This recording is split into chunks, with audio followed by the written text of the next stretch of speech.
Hi there. Today I'm going to show you a simple demonstration regarding POS system for retail business. First, we have a home category. So let's start with company information.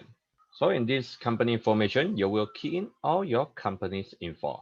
Continue to your staff info, or we know as cashier, including a password so that they can punch in or punch out. You can check back the history at here. Continue to customer information, which you will key in all your customer info. Continue to supplier. You key in your supplier info. Continue to stock. So first of all, we'll start with stock category. So these are the samples. And then we'll go to stock information. As here, you can key in your item code, name, and category. And also we have a group and class, which we call it a second and third filter, which you can key in their brands or even their size, color. So totally, we have 3 levels of filtration. Continue to price. And a price 2, slightly cheaper, or price 3, more cheaper, until the minimum price. And a cost price for reference purpose. And also, we can set a minimum quantity for this item. So once the item is lower than the selected quantity, the system will have a report, which it is called reorder advice. It will advise you it's time to reorder for this item and how many quantity should the system advise. And also I can put a picture here. And also, I'm not just selling 1 unit for this item. I also have a box contents of 10 units.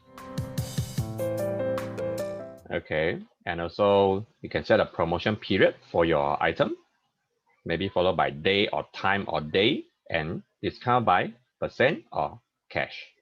And so we have a packaging, a package code with the name, so what item included inside the package and the prices, like a hamper.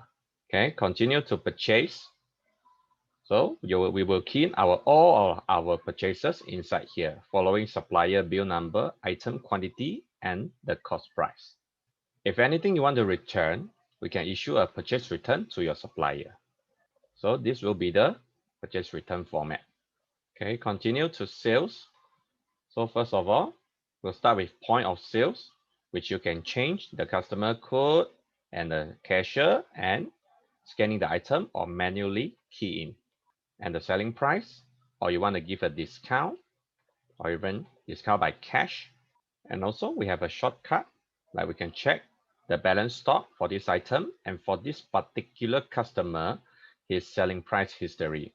And also for all the customer group, the average selling price, even the costing from the supplier. And of course, I can set maybe for managers or management only who can view the costing. And also we can hold the bill. So for example, we can hold it first for next customer. So when the previous customer return, we can record it back for continue billing. So for example, you pay by cash. So whenever you confirm, the system will ask whether you will need a receipt or not, or even we can setting directly print without asking. So this is the receipt format.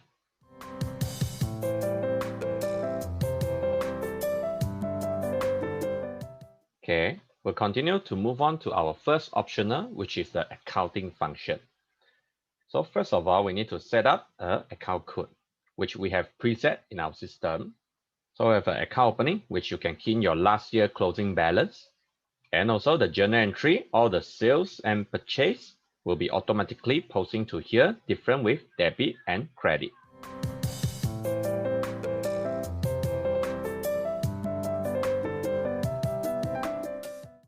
Okay, the last we will reach report.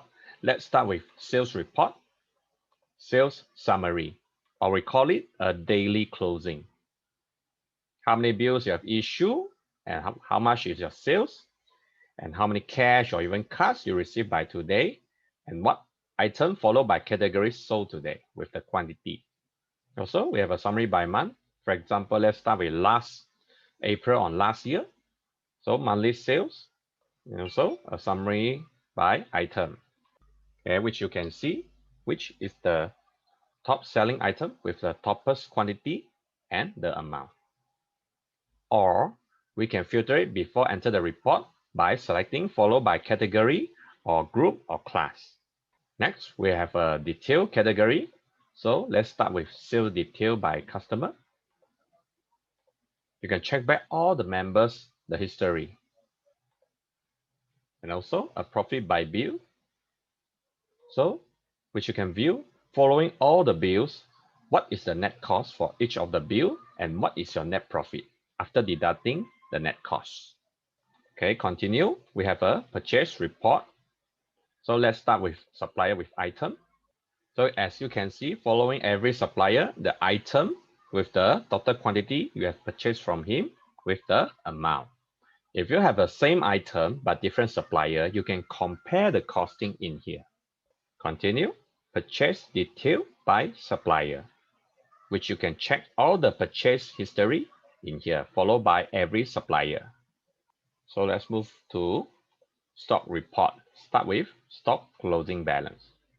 So it will show you all the item with the balance stock, average unit cost, and amount.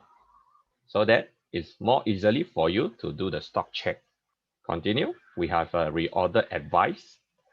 So these are the items with the balance quantity and the minimum quantity cannot be lower, and the advice from the item, how many quantity should order back, and with the cost price. Okay, and also we have a movement detail. Okay, for this item, as you can see, so until the result become the quantity. Okay, continue. We have an account report, which is linked with the first optional accounting function. So let's start with account ledger.